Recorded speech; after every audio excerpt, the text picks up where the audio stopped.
A gente vai associar uma função às matrizes quadradas. Essa função vai ser chamada de determinante da matriz. É uma função que tem boas propriedades.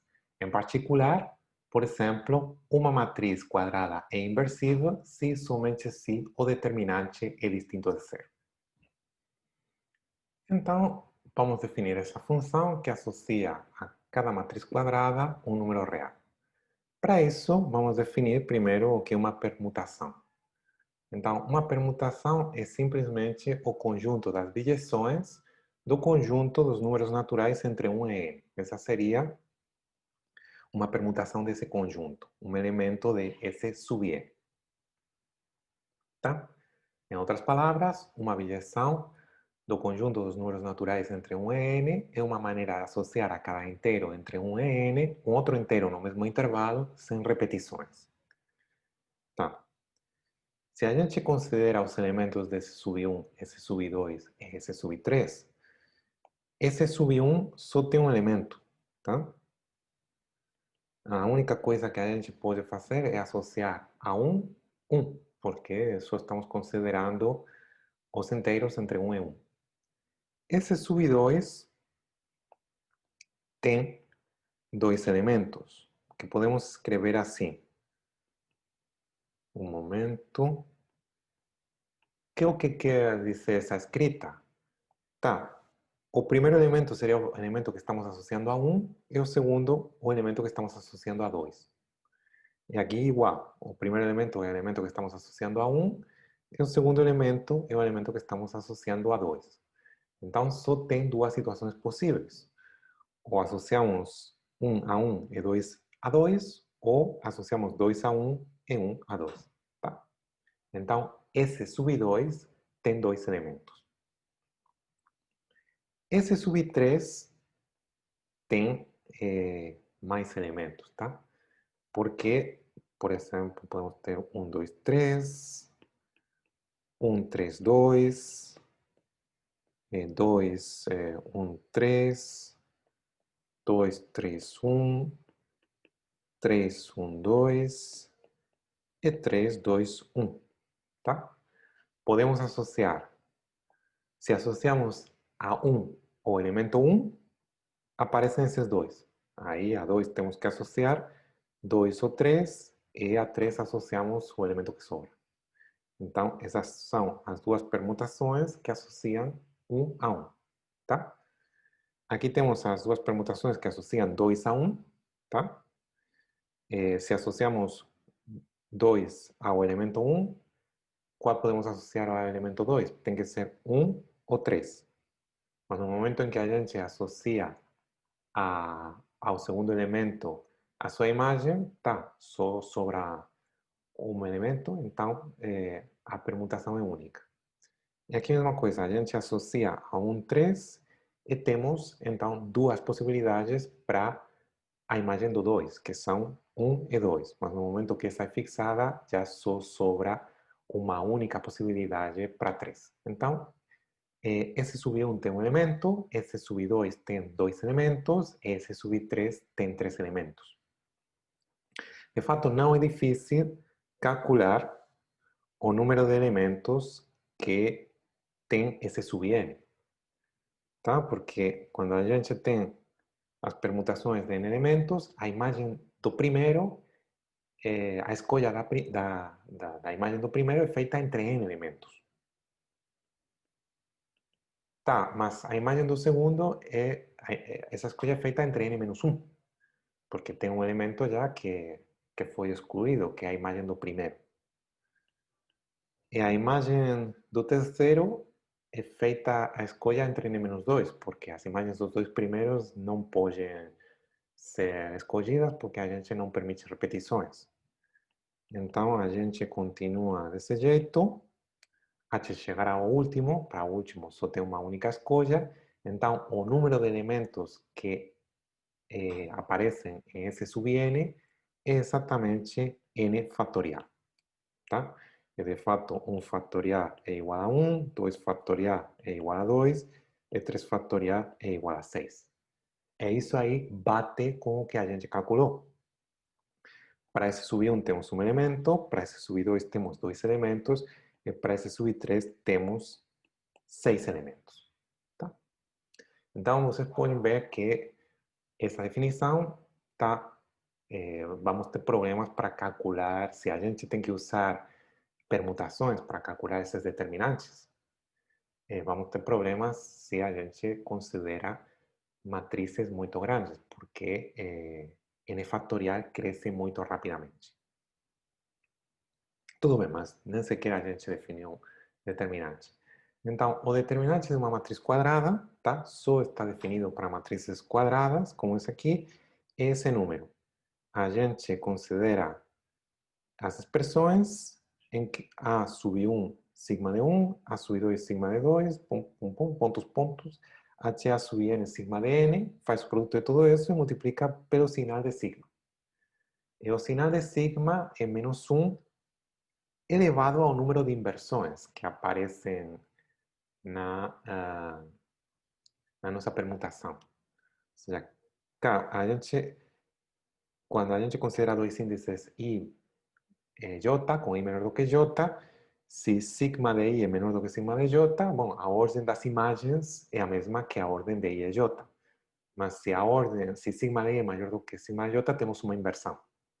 Então, contamos o número dessas inversões. Se o número é ímpar, o sinal de sigma é menos 1. E se o número é par, o sinal de sigma é 1.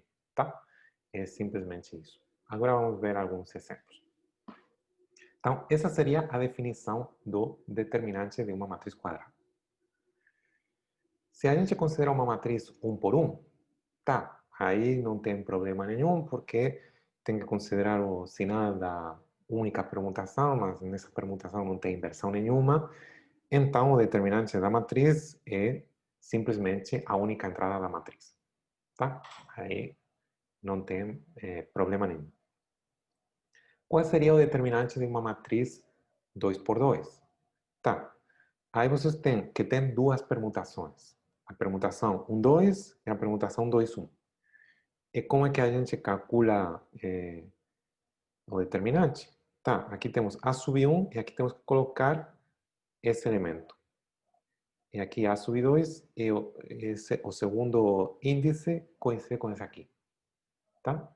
Do mesmo jeito aqui tem A sub 1 e o segundo índice tem que ser o 2, tá? Ou a imagem de 1 pela permutação. E aqui A sub 2 e o 1 tem que ser a imagem de 2 pela permutação.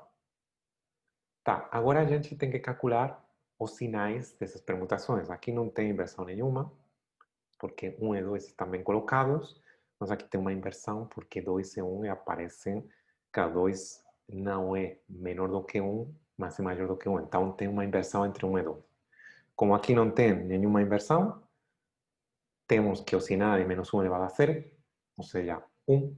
E aqui o sinal é menos 1 elevado a 1, ou seja, menos 1. E temos essa fórmula, que é a fórmula do determinante de uma matriz quadrada 2 por 2. Tá? Vamos lá com o determinante de uma matriz quadrada 3 por 3. Tá?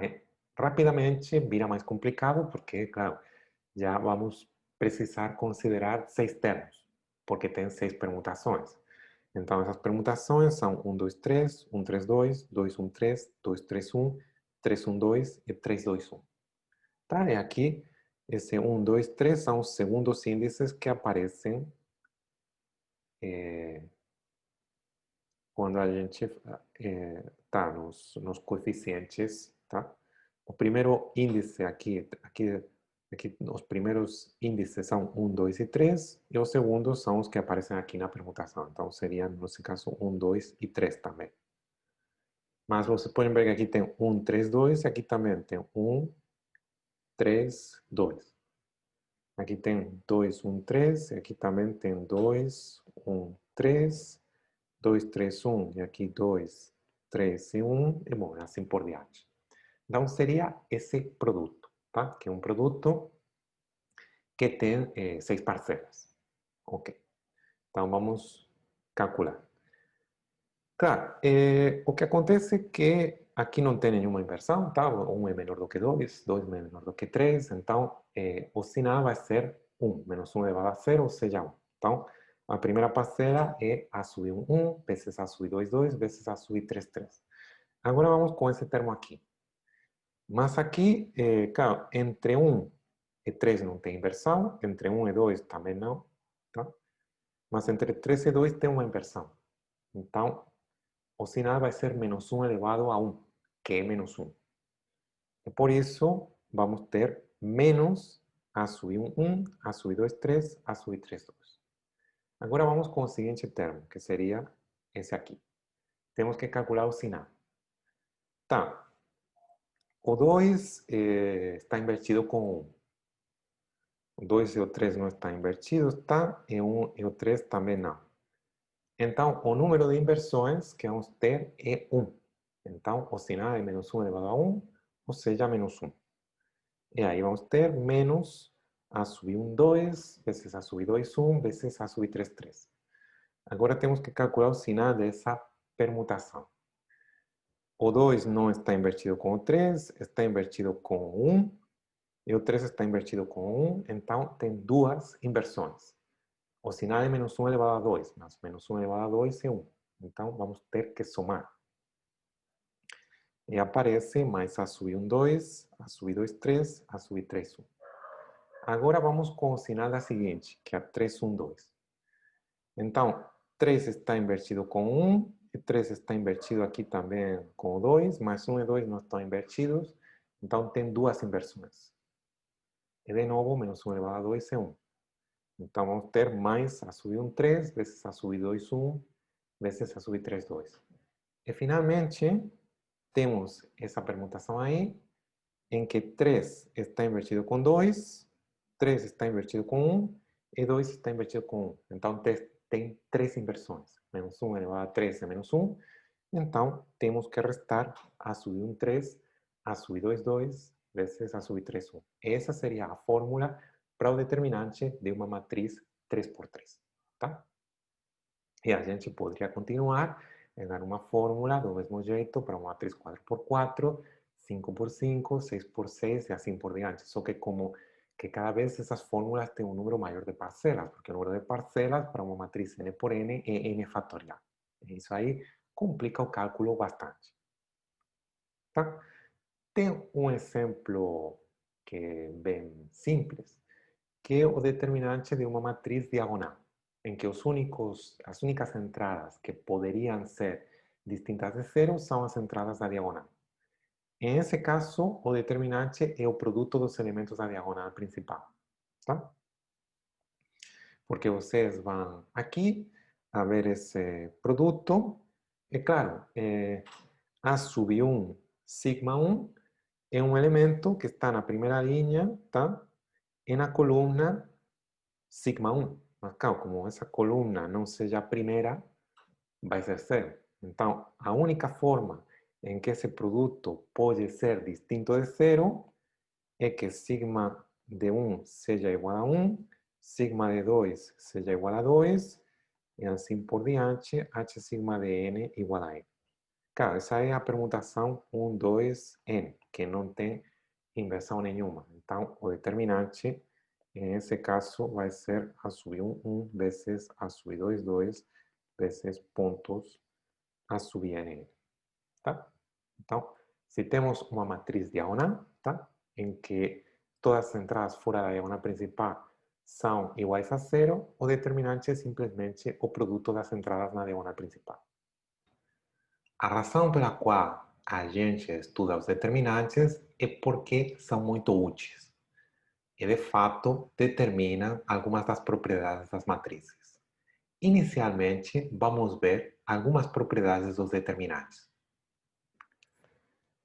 A primeira propriedade é que o determinante de uma matriz quadrada e o determinante da sua matriz transposta, esses dois determinantes são iguais. Tá?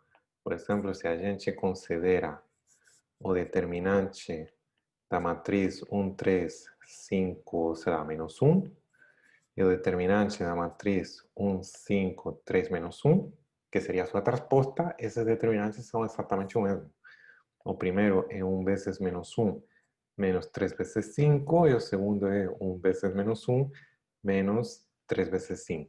Então, são o mesmo, de fato, seria menos 1, menos 15, menos 16. Mas isso aí é um fato geral. O determinante de uma matriz coincide sempre com o determinante da sua matriz transposta. Que outras propriedades têm as matrizes, o determinante das matrizes? Bom, uma das propriedades interessantes é que o determinante é linear em linhas ou colunas.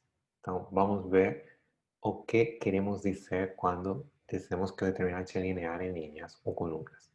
Se multiplicamos uma linha ou uma coluna de uma matriz por C, o determinante é multiplicado por C. Tá?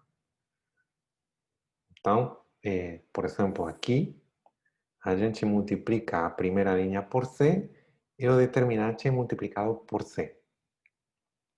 Perceba, tá? Que se a gente multiplica todas as entradas da matriz por C, o determinante não é multiplicado por C. Tá? Se a gente considera o determinante da matriz 1, 3, menos 3, 5, e a gente multiplica todas as entradas da matriz por 2,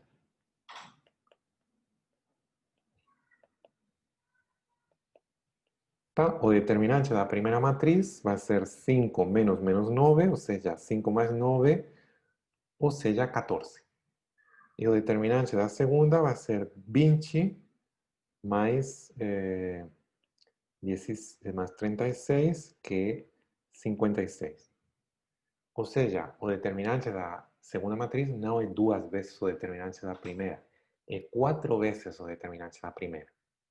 Tá, isso aí faz sentido, pois se a gente multiplica todas as linhas por C, claro, como a gente multiplica a primeira linha por C, temos que tirar um fator C, mas como a gente está multiplicando a segunda linha por C, também temos que tirar um fator C, e assim por diante. Temos um fator C para cada linha, e como tem N linhas, de fato, a matriz é multiplicada por C elevado a N. No caso de uma matriz 2 por 2, se C é igual a 2, é multiplicada por 2 ao quadrado, ou seja, por 4. É claro, é o que acontece aqui no exemplo. 56 é 4 vezes 14, que é 2 ao quadrado vezes 14. Tá? Então, se a gente multiplica uma linha ou coluna por C, o determinante é multiplicado por C. Vamos considerar essa propriedade em que a gente considera duas matrizes que têm todas as linhas iguais, salvo a primeira.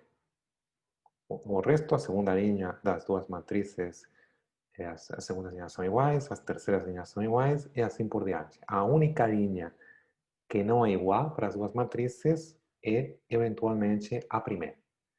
E o que acontece é que, nesse caso, o determinante é o determinante da matriz, cujas n-1 últimas linhas são as mesmas de qualquer das duas matrizes, tá? E, de fato, a primeira linha é a soma das primeiras linhas das duas matrizes. Tá? Então, o determinante dessa matriz obtida desse jeito é a soma dos determinantes. Tá? Então, o que estamos dizendo é que fixadas todas as linhas menos uma, o determinante é linear em essa linha. Porque o determinante de uma soma é a soma dos determinantes, e o determinante do produto por um escalar é o escalar vezes o determinante. Tá? Ok, vamos ver um exemplo. Então, eu quero calcular, vamos aqui considerar a situação em que temos 2, 3, 5 e 13. E aqui vamos considerar a matriz, será 3, menos 1, 5 e 13. O que a gente está dizendo é que o determinante da matriz em que a última linha ainda é 5, 13, mas a primeira linha é obtida somando as primeiras linhas dessas matrizes, ou seja, seria a matriz cuja primeira linha tem entradas 5 e 2, e o determinante da matriz cujas entradas são 2, 3, 5 e 13 E o determinante cujas entradas são 3 menos 1, 5 e 13. Tá. Vamos conferir que, de fato, isso aí acontece. O primeiro determinante é 5 vezes 13 menos 5 vezes 2, que é 65 menos 10, ou seja, 55. Ok. O segundo determinante é 2 vezes 13 menos 5 vezes 3, que é 26 menos 15, ou seja, 11. E o último determinante é 3 vezes 13 menos 1 vezes 5, menos 1 vezes 5, ou seja, mais 5. É isso aqui, 39 mais 5, que é 44. E pronto, é verdadeiro que 55 é igual a 11 mais 44. Então, essa propriedade também vale. Temos a propriedade de linearidade em linhas para o determinante, sempre que todas as linhas da matriz menos uma estejam fixadas, ou todas as colunas da matriz menos uma estejam fixadas. Tá, outras propriedades interessantes que possui o determinante de uma matriz quadrada são as seguintes. O determinante de uma matriz quadrada com uma linha ou uma coluna de zeros é sempre nulo, tá? Você não tem que olhar para mais nada. Se a gente considera o determinante dessa matriz aqui, como tem uma linha de zeros, o determinante é necessariamente igual a zero, tá? Se tiver uma linha ou coluna de zeros, o determinante da matriz é sempre igual a zero. O determinante de uma matriz com duas linhas iguais também é zero. E, de fato, o determinante de uma matriz com duas colunas iguais também é zero, tá? Por exemplo, se vocês calculam o determinante de 2, 1, 3, 2, 1, 3, 0, 5, 60, esse determinante aí, como tem duas linhas iguais, que seriam as duas primeiras, é igual a zero, tá? Se é uma matriz quadrada, permutamos duas linhas ou colunas, obtemos uma matriz cujo determinante é menos o determinante da matriz inicial. Tá? Vamos ver também um exemplo. Se a gente considerar uma matriz quadrada 2, 3, 1, 5, tá? E aqui eu permuto, sei lá, as duas colunas que temos. Então, permutando as colunas, tenho essa matriz, em que a nova primeira coluna era a antiga segunda coluna e a nova segunda coluna era a antiga primeira coluna. Se agora eu calculo os determinantes, o determinante da primeira matriz é 2 vezes 5 menos 3 vezes 1, que é 10 menos 3, ou seja, 7. E o determinante da segunda matriz é 3 vezes 1 menos 2 vezes 5, ou seja, 3 menos 10, que é menos 7. E isso aí bate com a propriedade que a gente está introduzindo. O determinante das duas matrizes são números reais opostos. Tá? Se uma matriz quadrada A é inversível, temos sempre que o determinante é distinto de zero. É uma das razões pelas quais é bem interessante introduzir o determinante. Se a gente consegue, pela razão que seja, da maneira que seja, calcular o determinante, e esse determinante é distinto de zero, então necessariamente a matriz quadrada tem uma inversa. E, de fato, aí temos um se e somente se. Porque se uma matriz quadrada não é inversível, então o determinante é zero. Então é isso, é uma caracterização das matrizes quadradas inversíveis. As matrizes quadradas inversíveis são exatamente aquelas cujo determinante é distinto de zero. E outra propriedade que é interessante é que o determinante de um produto de matrizes quadradas é o produto dos determinantes. Tá? O determinante de A vezes B é igual ao determinante de A vezes o determinante de B. Tá? A gente viu a definição do determinante e as suas propriedades elementares. Na próxima aula, veremos dois métodos de cálculo do determinante. Muito obrigado pela sua atenção.